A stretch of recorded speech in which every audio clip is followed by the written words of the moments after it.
आप सबका स्वागत है। कैसे हैं आप सब? आज हम जो वीडियो बना रहे हैं वो बनाएंगे आज हम प्राणायाम के ऊपर। अगर बात करें प्राणायाम की तो प्राणायाम में हर कोई सोच लेता है प्राणायाम तो क्या है, ब्रीथिंग एक्सरसाइज है, श्वास भरेंगे निकालेंगे, भस्त्रिका, कपालभाति, सब के सब मतलब अगर देखें तो गूगल पे बहुत ज़्यादा सामग्री रखी हुई है। आज हम प्राणायाम के बारे में विस्तार से समझेंगे। महर्षि पतंजलि ने योग के टोटल 8 अंग बताए हैं, प्राणायाम भी उसमें से एक है। उसमें सीक्वेंस है महर्षि पतंजलि ने जो 8 अंग बताए हैं, धीरे धीरे करके कैसे कैसे आप समाधि तक पहुंच सकते हैं। पहला अंग जो बताया है वो यम बताया है, उसके बाद नियम आता है, फिर आसन आता है, आसन के बाद प्राणायाम आता है। अगर मैं कहूं कि सीधा ही प्राणायाम कर लूं तो हो सकता है मेरे को फायदा हो 20% 30%। अगर मैं यम से स्टार्ट करूंगा अपनी जीवन शैली, यम के बाद नियम पे आऊंगा, नियम के बाद आसन करूंगा, आसन के बाद प्राणायाम स्टार्ट करूंगा, तो उसका जो फायदा होगा वो 100% होगा हमारे शरीर पर। प्राणायाम मतलब प्राण का आयाम, प्राण मतलब हमारे श्वास, आयाम मतलब उसको विस्तार करना और कंट्रोल करना। जब अपने श्वासों को किसी एक एक्टिविटी के द्वारा उनका विस्तार कर लेते हैं या फिर उनको कंट्रोल करते हैं, उनको ही प्राणायाम कहा जाता है। जब मैंने बोला है उसके 8 अंग हैं, तो प्राणायाम से पहले क्या आता है? आसन। जब हम आसनों के अंदर परिपक्व हो जाएंगे, एक्टिव हो जाएंगे, अच्छी तरह से आसन कर लेंगे, तभी हम प्राणायाम अच्छी तरह से कर सकते हैं।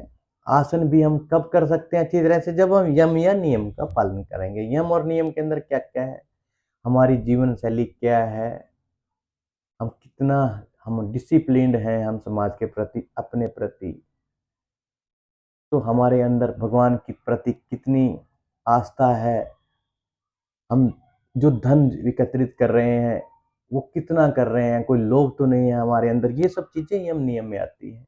उस पर चर्चा नहीं करेंगे, कभी और वीडियो बनाएंगे। आज जो वीडियो बना रहे हैं प्राणायाम के ऊपर बना रहे हैं।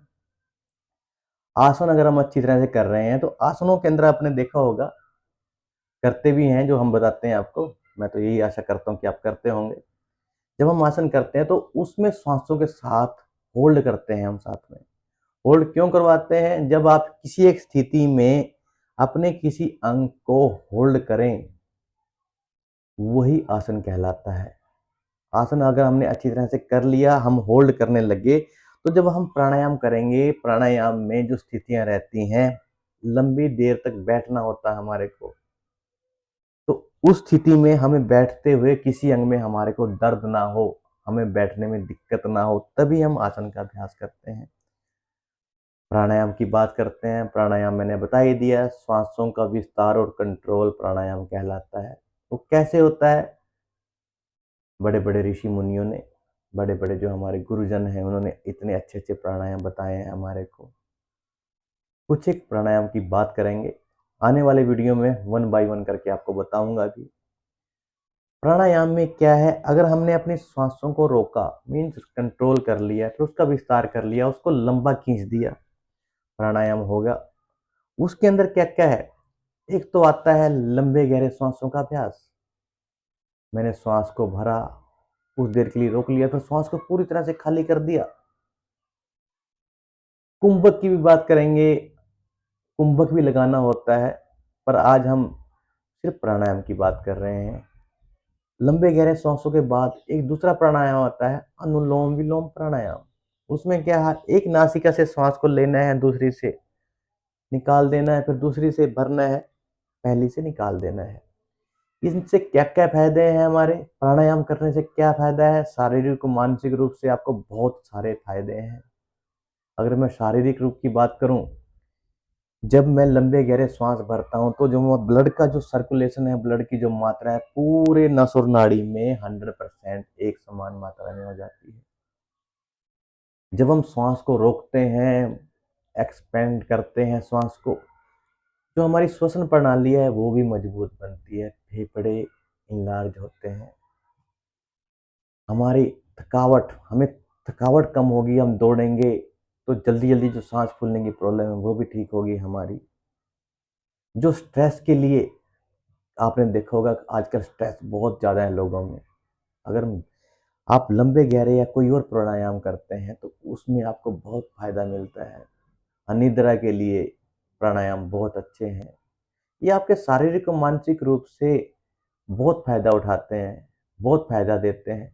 अगर आप मेडिटेशन करना चाहते हैं, जैसे मैंने अभी बताया था, पतंजलि ऋषि के 8 अंग हैं, 4 अंग मैंने बता दिए, चौथा अंग था आपका प्राणायाम, 5वां अंग आता है प्रत्याहार। प्रत्याहार है आपकी इंद्रियां, आपकी जीह्वा पे आपका कितना कंट्रोल है, आपकी आंखों के ऊपर आपका कितना कंट्रोल है, दूसरी इंद्रिय होगी, तीसरी जीभ होगी हमारी, कान हो गए, नासिका होगी, पांचवी आपकी ये बाहर की त्वचा होगी, जिससे हम अपने वातावरण को सर्दी गर्मी का महसूस करते हैं। अगर हम इस पे कंट्रोल कर पा रहे हैं तो हम प्रत्याहार की तरफ जाते हैं।